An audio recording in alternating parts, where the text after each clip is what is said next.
नमस्कार दोस्तों। आज है 25 अगस्त और स्पेशल करंट अफेयर्स में फ्रेंड्स आपका स्वागत है। आज का हमारा पहला क्वेश्चन है, स्वच्छ महोत्सव 2020 किस मंत्रालय द्वारा आयोजित किया गया है? विच मिनिस्ट्री ऑर्गेनाइज्ड द स्वच्छ महोत्सव 2020? तो आवास एवं शहरी मामलों की मंत्रालय यानी ministry of housing and urban affairs. वार्षिक स्वच्छ सर्वेक्षण एक अखिल भारतीय स्वच्छता सर्वेक्षण है जो भारत के शहरों, कस्बों और राज्यों को स्वच्छता, अपशिष्ट प्रबंधन और समग्र स्वच्छता के आधार पर मूल्यांकित करता है। स्वच्छ सर्वेक्षण 2020 देश के वार्षिक स्वच्छ सर्वेक्षण का 5वां संस्करण है। आधिकारिक आंकड़ों के अनुसार 2020 में आयोजित वार्षिक स्वच्छ सर्वेक्षण के 5वें संस्करण में कुल 4,242 शहरों को शामिल किया गया है, जिसमें 62 छावनी बोर्ड और 97 गंगा नदी के किनारे बसे शहर भी शामिल। न्यूनतम वेतन सीमा या मजदूरी का निर्धारण से क्या अभिप्राय है? What is the determination of the minimum wage?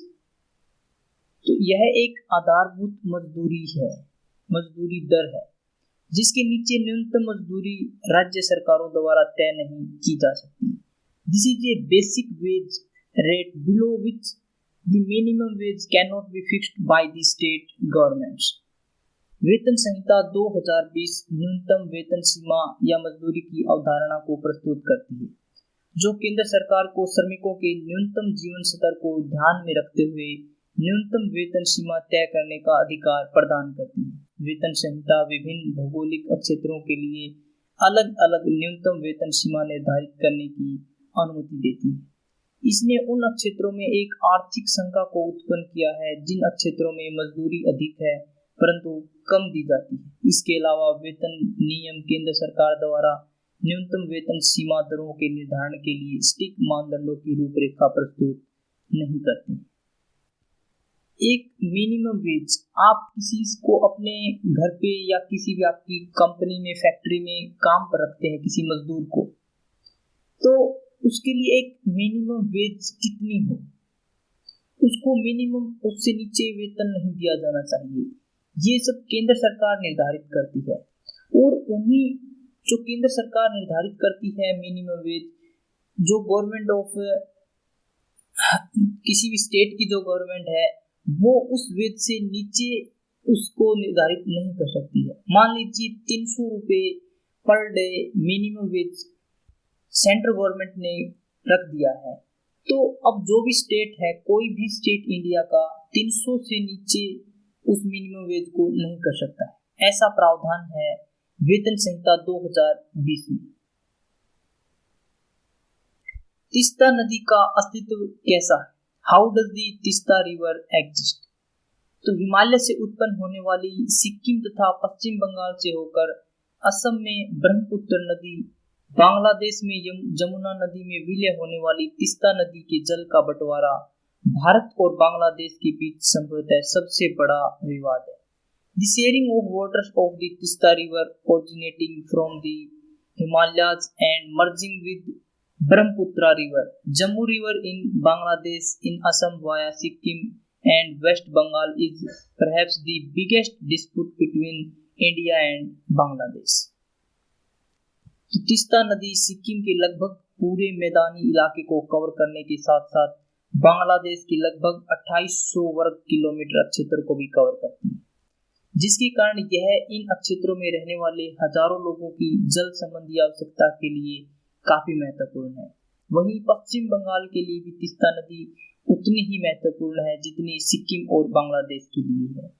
इसे उत्तर बंगाल में आधा दर्जन जिलों की जीवन रेखा माना जाता है।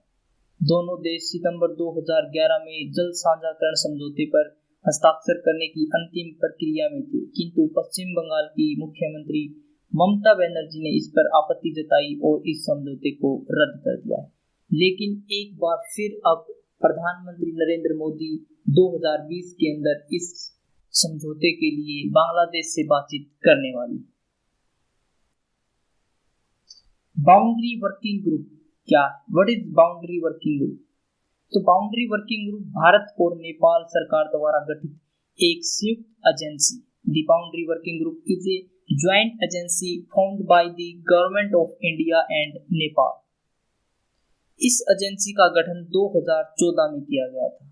बाउंड्री वर्किंग ग्रुप के गठन का उद्देश्य भारत नेपाल सीमा पर निर्माण से संबंधित कार्य करना, जिसमें सीमा स्तंभों की मरम्मत, दोनों देशों की सीमा के बीच निर्धारित नो मैंस लैंड की सफाई, निगरानी और अन्य तकनीकी कार्य शामिल हैं। वित्तीय साक्षरता क्या है? What is financial literacy?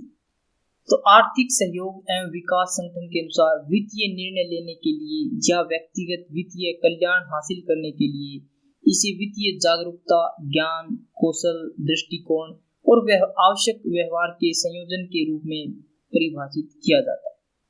According to the Organization for Economic Cooperation and Development, it is defined as a combination of financial awareness, knowledge, skills, attitude, and necessary behavior to make financial decisions or to achieve personal financial welfare. इसे उस प्रक्रिया के रूप में परिभाषित किया गया है जिसके द्वारा वित्तीय उपभोक्ता, निवेशक वित्तीय उत्पादों, अवधारणाओं एवं जोखिमों से संबंधित अपनी जानकारी में सुधार करते हैं और सूचना, निर्देश या उद्देश्य के माध्यम से वित्तीय जोखिमों एवं अवसरों के बारे में अधिक जागरूक बनने के लिए कौशल एवं आत्मविश्वास विकसित करते हैं। इसके अतिरिक्त सूचित विकल्प बनाने के लिए या यह जानने के लिए कि मदद के लिए कहां जाना है और वित्तीय कल्याण में सुधार करने के लिए अन्य प्रभावी कार्रवाई करना कैसे पड़ता है। तो फ्रेंड्स, आरबीआई द्वारा अब एक प्रोग्राम चलाया जा रहा है जिसके अंदर वित्तीय लिटरेसी, फाइनेंशियल लिटरेसी के बारे में लोगों को जागरूक किया जाएगा कि किस प्रकार से लोग इन्वेस्ट कर सकते हैं, कहां पर उन्हें जैसे किसी को बिजनेस के लिए लोन चाहिए तो कैसे ले सकते हैं, क्या उसकी टर्म कंडीशन हो सकती है, कैसे हमें उन सब चीज़ों को फुलफिल करना चाहिए। सबसे पहले उन चीज़ों के बारे में हमें जानने के लिए किससे कनेक्ट होना पड़ता है, ये सभी जानकारी के लिए फाइनेंशियल लिटरेसी प्रोग्राम चला रही है आरबीआई। फ्रेंड्स, अगर आपको किसी भी एग्जाम के लिए, किसी भी स्टेट पीसीएस के लिए, चाहे फिर आप वहाँ के स्टेट के लिए पुलिस हो, क्लर्क हो, पटवारी, ग्राम सचिव, किसी भी प्रकार का कोई एग्जाम हो, उसके लिए अगर आपको करंट अफेयर प्रिपेयर करनी है तो आप यहाँ से कर सकते हैं। National Centre for Financial Education क्या? What is the National Centre for Financial Education? यह कंपनी अधिनियम 2013 की धारा 8 के तहत आरबीआई, सेबी, आरडीएआई और पीएफआरडीए द्वारा प्रवर्तित गैर लाभकारी company. It is a non profit company promoted by RBI, SEBI, RDAI and PFRDA under Section 8 of the Companies Act 2013।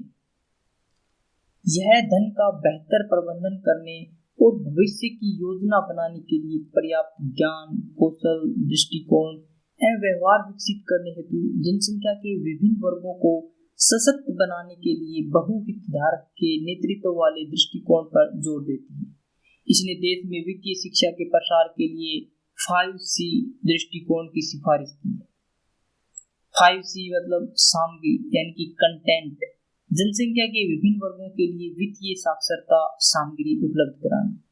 Capacity यानी कि अक्षमता, वित्तीय शिक्षा प्रदाताओं के लिए अक्षमता एवं आचार संहिता का विकास करना।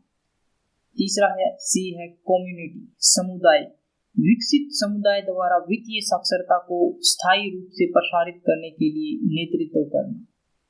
चौथा C है कम्युनिकेशन, संचार, वित्तीय शिक्षा संदेशों के प्रसार के लिए तकनीक, मीडिया एवं संचार के नवीन तरीकों का उपयोग करना। और अंतिम C है कोलैबोरेशन, सहयोग, वित्तीय साक्षरता के लिए अन्य हितधारकों के प्रयासों को कारगर बनाना। ब्लैक बॉक्स क्या होता है? What is a black box? एक ब्लैक बॉक्स जिसे तकनीक रूप से एक इलेक्ट्रॉनिक फ्लाइट डेटा रिकॉर्डर के रूप में जाना जाता है, एक नारंगी रंग का भारी रिकॉर्डिंग उपकरण होता है जिसे विमान में रखा जाता है। उड़ान के दौरान विमान से जुड़ी सभी तरह की गतिविधियों को संचित करने अर्थात रिकॉर्ड करने के लिए इसका उपयोग किया जाता है।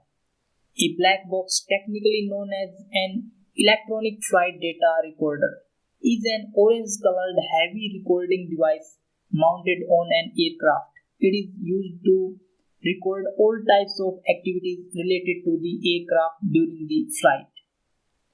किसी भी वाणिज्यिक विमान या कॉरपोरेट जेट में ब्लैक बॉक्स होना अनिवार्य होता है। इन्हें विमान के पिछले हिस्से में रखा जाता है। आमतौर पर ब्लैक बॉक्स से पुनर्प्राप्त डेटा का विश्लेषण करने में कम से कम 10 से 15 दिन लगते हैं।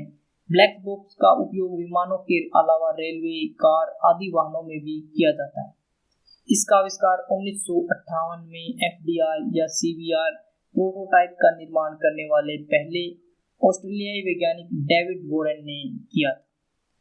इसके अंदर जो इसके पार्ट्स हैं वो जैसे कि ब्लैक बॉक्स दो अलग अलग उपकरणों से बना होता है, फ्लाइट डेटा रिकॉर्डर और cockpit voice recorder.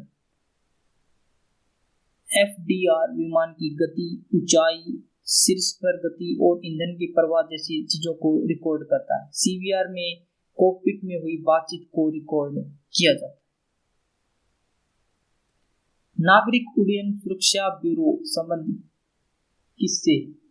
With whom is the civil aviation security bureau concern. तो नागरिक उड्डयन सुरक्षा ब्यूरो नागरिक उड्डयन मंत्रालय का एक संलग्न कार्यालय है। The Civil Aviation Security Bureau is an attached office of the Ministry of Civil Aviation. यह भारत में नागरिक उड्डयन सुरक्षा के लिए नियामक प्राधिकरण है। एयरक्राफ्ट एक्सीडेंट इन्वेस्टिगेशन ब्यूरो नागरिक उड्डयन मंत्रालय का एक प्रभाग है जो भारत में विमान दुर्घटनाओं और घटनाओं की जांच करता है।